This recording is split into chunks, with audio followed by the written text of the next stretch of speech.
Hello there, Captains. Kato Genesis here with another guide to the magazines of Starfield. In this one, we're going over the 5 issues of the Freestar Captain's Log. This set of magazines has 5 different effects, but as per the usual for magazines like these, the bonuses applied are based on how many of these you've picked up, not which ones. Let's go over those effects. After you've picked up one of any issue of the Freestar Captain's Log, the first bonus you get is permanently increasing carrying capacity by 5 kilograms. After you picked up a second Freestar Captain's Log, it permanently adds a 1% chance to disarm enemies with unarmed or melee strikes. After picking up 3 issues, you'll permanently do 5% more damage to robots. After you have 4 issues, explosives will permanently do 5% more damage and have a 5% larger radius. And once you have all 5 of the Freestar Captain's Logs, you permanently take 5% less damage from alien creatures. Now that I've gone over the effects, get ready for an adventure because 3 of these are in procedural locations and 1 is quest locked. So let's start with the easy one first.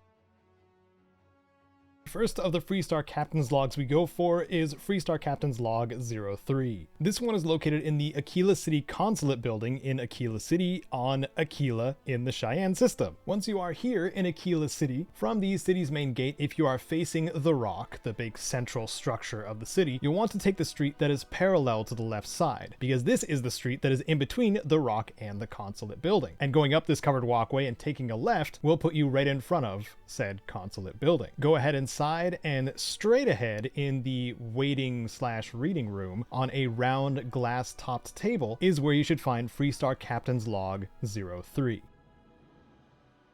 The second we go for is the Freestar Captain's Log 05. This is the quest-locked magazine of this set, and you will need to get to the quest First to Fight, First to Die at pretty much the end of the Freestar Rangers questline, because this magazine is found in the Mech Factory Command Center on Arcturus 2 in the Arcturus system, which is just above the Crick system if you're looking at the star map. Once First to Fight, First to Die leads you here, you will start in the overgrown landing zone, head into the factory entrance, go through multiple factory arenas, and eventually end up in this room, the Mech Factory Command Center. Once you have made it to the command center, the big central viewing room with the 2 red Freestar flags out front is what you're looking for. In fact, just on the other side of this viewing window is where you will find Freestar Captain's Log 05 on top of the white desks.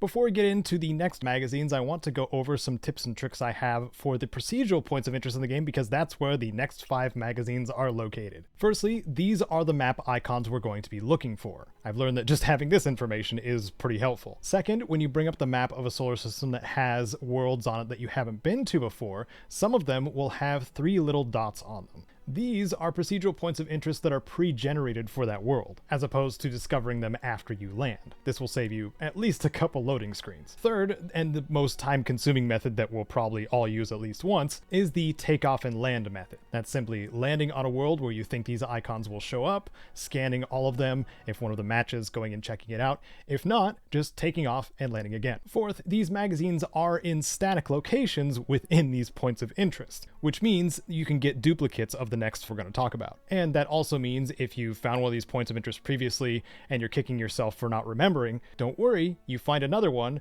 there will be another magazine there too. And in case you're wondering if you're doing all of this in a single playthrough, picking up duplicates of the same magazine won't rank up the effect. Unless you're New Game Plus, but we don't have time to get into that. So I hope these methods that I use to find these magazines also help you as well. The third of the Freestar Captain's Logs we're going for is Freestar Captain's Log 01. And this procedural point of interest might be the most time-consuming of the 3, and it is called the Pressurized Cave. The condition needed for this point of interest to show up seems to be the world you're on must not have any atmosphere whatsoever. At least that's how it seems. Now, I did try other barren worlds without atmospheres, but I ended up finding this one on Sirius 1 in the Sirius system. Now, if you're like me and want to do this in a timely manner and not go to every single cave you see, there are a few more clues you can use to find the pressurized cave at a distance. And that's if the undiscovered icon is a pin marker instead of the cave icon. So if you bring up your scanner and see a pin icon instead of a cave, and then it turns into a cave once you scan it, then it says natural, you might have a winner. And when you come upon the pressurized cave, you'll be looking for a small canyon formation, with quite possibly an abandoned ship nearby. There will be a metal ramp that leads up into the pressurized cave, and without needing to even enter the cave, on this cabinet underneath the canopy, you should find Freestar Captain's Log 01. I would also like to mention that this is one of the most interesting caves you can find in Starfield, so if you've not been here before, I hope you enjoy the discovery. Fourth of the Freestar Captain's Log we're going for is Freestar Captain's Log 04. This one is found at a point of interest known as the Deserted Research Outpost. Even though this has a lack of defining features, I'm going to make an attempt here. What you're searching for at a distance, if you're looking for a Deserted Research Outpost, is a elevated silver hab connected to multi-leveled black habs next to it. The black habs having orange trim around them, and kitty corner to that structure will be a white hab on the ground level, with multiple types of solar panels surrounding the whole facility. This is another facility that doesn't have airlocks, so that implies that this point of interest only spawns on worlds that have a breathable atmosphere. And hopefully that helps a little bit. So once you have located this facility, the magazine is actually quite easy to spot because you'll need only to walk in the main central structure's entrance to find the kitchen area of this facility, along with Freestar Captain's Log 04, hopefully sitting on top of the small dining table.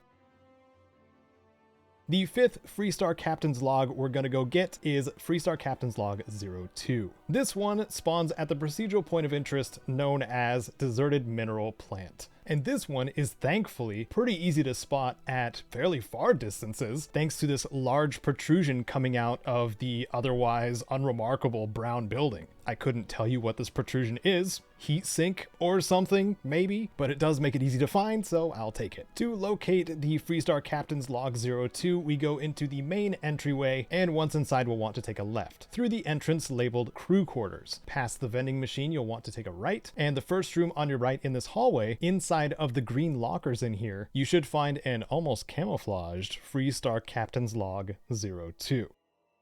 So now I'd like to hear from you. What did you think of the pressurized cave? And was Freestar Captain's Log 01 the last one you needed? Please do let me know in the comments. And I also wanted to let you know that I have other guides for the collectible magazines in Starfield. I plan to do all of them, and you can find those as well as tips and tricks and New Game Plus guides in the playlist at the end card here and in the description. If you found this useful, entertaining, or both, please do whatever you see fit to show that. Among the ways you can is by showing your support through Patreon, like the incredible people on screen now, including Wasteland Legends, Sven, and Rose. I'm Kato Genesis. Thank you so much for watching, and I hope to see you among the stars.